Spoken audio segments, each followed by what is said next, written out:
കുറച്ചു മുൻപാണ് അനിയൻ മിഥുന്റെ അച്ഛനും അമ്മയും ബിഗ് ബോസ് ഹൗസിൽ വന്നുപോയത്. സാധാരണ പോലെ ഇവരെയും കൂട്ടി എല്ലാ മത്സരാർത്ഥികളും ഒന്നിച്ചിരുന്ന് ഓരോരുത്തരെ പറ്റി ചോദിക്കുകയാണ്. ഓരോരുത്തരും ഗെയിമിൽ എങ്ങനെയാണ്, എന്തൊക്കെയാണ് അഭിപ്രായങ്ങൾ എന്നൊക്കെ. മറ്റു മത്സരാർത്ഥികളുടെ ഫാമിലി വന്നപ്പോൾ എങ്ങും തൊടാതെയൊക്കെ കാര്യങ്ങൾ പറഞ്ഞപ്പോൾ മിഥുന്റെ അമ്മ ഓപ്പണായി തന്നെ കാര്യങ്ങൾ തുറന്നു പറയുകയാണ്. മകനാണെന്ന് കരുതി മിഥുൻ നല്ലൊരു ഗെയിമർ ആണെന്ന് ഞാൻ ഒരിക്കലും പറയില്ല. മകനെന്നും മകൻ തന്നെയാണ്. മകൻ വേറെ, എന്നാൽ ഗെയിമർ അത് വേറെയാണ്. അത് നമ്മുടെ അഖിൽ മാരാർ തന്നെയാണ്. വ്യക്തമായ പ്ലാനിങ്ങും അതുപോലെ തന്നെ ഗെയിമിനെ ഗെയിമായി കണ്ടുപോകുന്ന ഒരാൾ. ഓരോ ഫാമിലിയും അഖിൽ മാരാരെ നല്ല മനസ്സോടെ ഏറ്റെടുക്കുന്ന ഒരു കാഴ്ചയാണ് നമുക്ക് ലൈവിൽ കാണാൻ സാധിക്കുന്നത്. ഇനിയിപ്പോൾ ശോഭയുടെ അച്ഛനും അമ്മയും കൂടി വരുമ്പോൾ എന്തു പറയുമെന്ന് കൂടി നോക്കാനുള്ളൂ. എന്തായാലും മിഥുന്റെ അമ്മ കാര്യങ്ങൾ മൊത്തത്തിൽ അടിപൊളിയാക്കി എന്ന് തന്നെ പറയാം.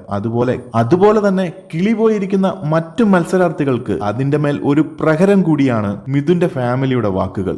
കൂടുതൽ ബിഗ് ബോസ് അപ്ഡേറ്റുകൾക്ക് മറക്കാതെ ചാനൽ സബ്സ്ക്രൈബ് ചെയ്ത് സപ്പോർട്ട് ചെയ്യുക.